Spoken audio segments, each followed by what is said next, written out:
unang panahon, sa lupain ng Ur, maraming taong sumasamba sa mga Diyos-Diyusan.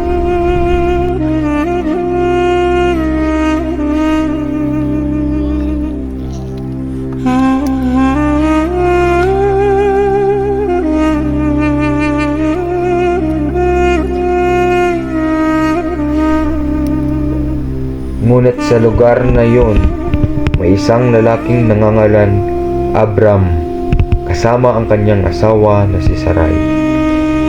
Hindi pinili ng Diyos si Abram dahil siya ay pinakamayaman, pinakamabuti o pinakamakapangyarihan. Pinili siya ng Diyos dahil sa kanyang biyaya at pag-ibig.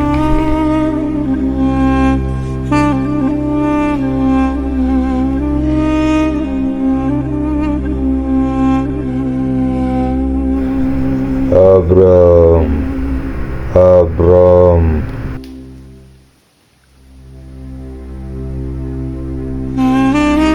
Abram, iwan mo ang iyong bayan, ang iyong mga kamag-anak at ang bahay ng iyong ama.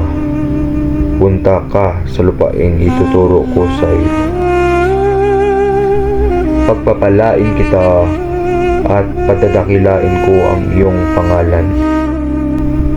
At sa pamamagitan mo, pagpapalain ko ang lahat ng mga tao sa mundo.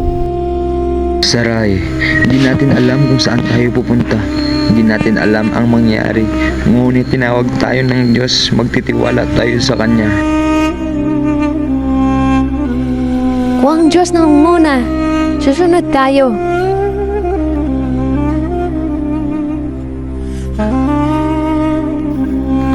Sa edad na 75, sumunod si Abraham sa Diyos. Iniwan niya ang kanyang tahanan, ang kanyang mga kamag-anak at ang kanyang dating buhay. Hindi niya alam kung saan insaktong siyang dadahilin ng Diyos. Ngunit siya ay lumakad sa pananampalataya, hindi sa paningin.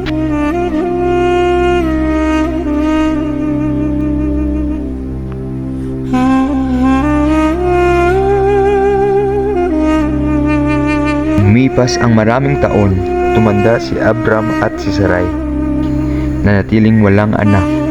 Sa pananaw ng tao, tila imposible nang magkaroon ng sariling pamilya. Ngunit hindi nakakalimot ng Diyos. Ulit-ulit niyang ipinaalala ang kanyang pangako. Abram, tumingala ka sa langit, tignan mo ang mga bituin. Bilangin mo sila kung kaya mo. Magiging ganon karami ang iyong magiging mga inapo. Panginoon, naniniwala ako sa iyong pangako. At naniniwala si Abram sa Diyos. Ang kanyang pananampalataya ay tinuturing na katuwiran. Gumawa ang Diyos ng isang tipan kay Abram. Ipinakita niya ang kanyang pangako ay hindi nakasalalay sa kakayahan ng tao, kundi sa kanyang sariling katapatan. Maging noon, si Abram ay nanghinga, natakot at nagkamali. Hindi siya tinakwil ng Diyos. Dahil ang pag-ibig ng Diyos ay hindi nakabatay sa pagiging perfecto ni Abram. At dumating ang isang mahalagang sandali. Hindi lamang ipinapatuloy ng Diyos ang kanyang pangako, binago rin niya ang kanilang mga pangalan bilang tanda ng kanyang tipan. Abram, hindi na Abram ang itawag sa iyo. Ang pangalan mo ay magiging Abraham. Ikaw ay magiging ama ng maraming bansa.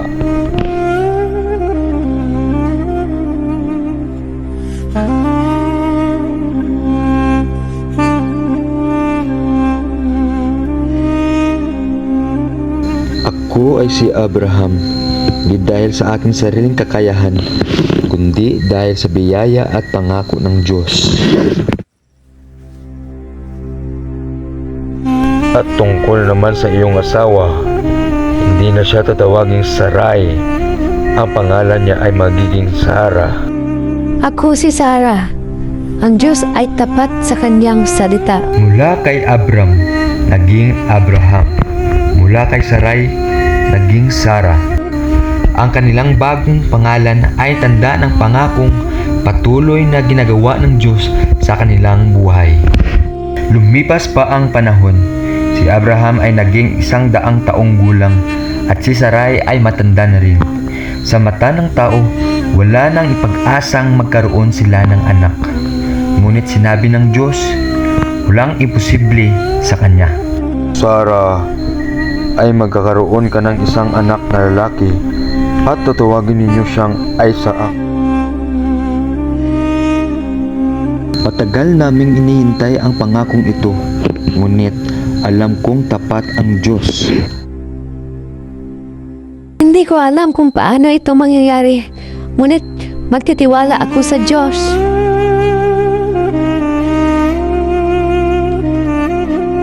At dumating ang araw na pinangako ng Diyos. Nagdalang tao si Sarah. At matapos ang panahon ng kanyang pagbubuntis, isinilang niya ang isang anak na lalaki.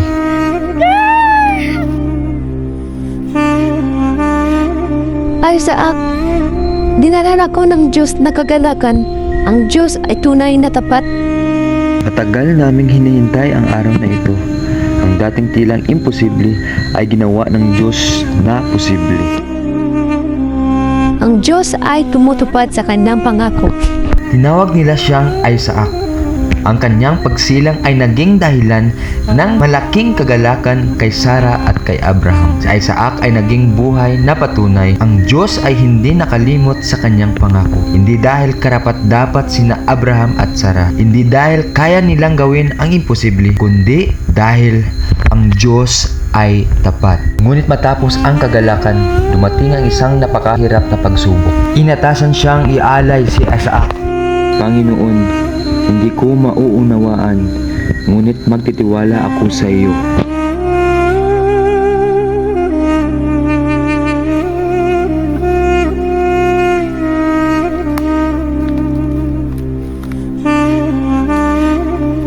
Ama, kung saan ang tupang ialay?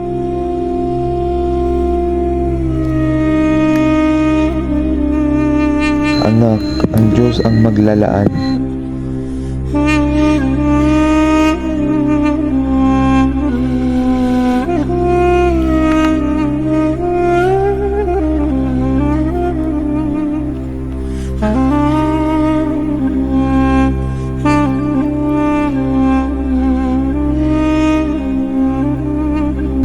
Abraham, wag mong saktan ng bata.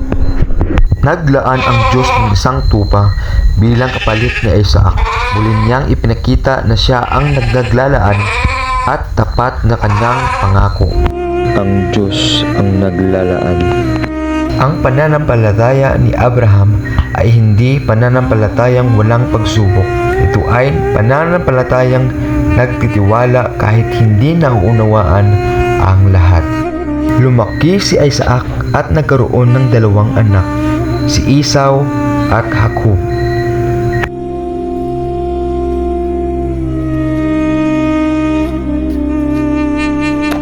Si Esau ang panganay. Siya ay mahusay na mangangaso at minamahal ng kanyang ama.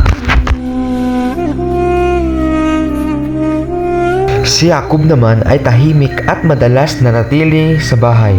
Ngunit hindi pepekto si Jacob. Siya ay nagkamali, naninlang at tumakas dahil sa takot. Ngunit kahit hindi perpekto si Jacob, hindi tumigil ang Diyos sa pagtupad ng kanyang pangako. Dahil tapat ang Diyos sa kanyang plano. Isang gabi, habang natutulog si Jacob, nagpakita ang Diyos sa kanya sa isang panaginip. Nakita niya ang isang hagdan na umaabot hanggang langit. Ako ang Diyos. Ako ang Panginoon, ang Diyos ng iyong mga ninuno. Ibibigay ko sa iyo at sa iyong mga inapong ang lupaing iyong kinalalagyan. Paramihin ko ang iyong pamilya, at sa pamamagitan mo ay pagpapalain ang maraming tao. Hindi kita iiwan. Tutuparin ko ang aking pangako. Tunay na kasama ko ang Diyos. Hindi niya ako iiwan. Kalaunan, binago ng Diyos ang pangalan ni Jacob. Tinawag siyang Israel, isang taong nakipagbuo sa Diyos at nagtagumpay.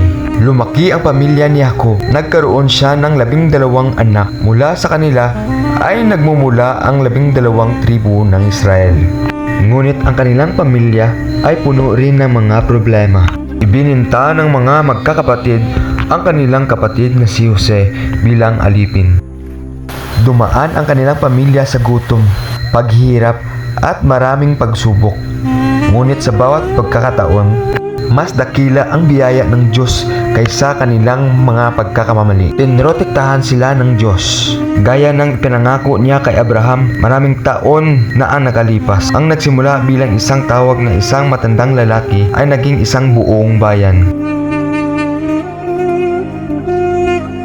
Mula kay Abraham, na tinawag ng Diyos na iwan ang kanyang bayan, mula kay Sarai na kasama niyang nagtiwala sa pangako, sila ay naging Abraham at Sarah. At mula sa tila imposibleng sitwasyon, isinilang si Isaac. Mula kay Isaac, dumating sina Esau at Jacob. At si Jacob ay tinawag na Israel. Mula kay Israel, dumami ang kanyang 12 anak. At mula sa 12 anak, lumago ang isang buong bayan. Sa lahat na ito, may isang bagay na hindi nagbago: ang katapatan ng Diyos.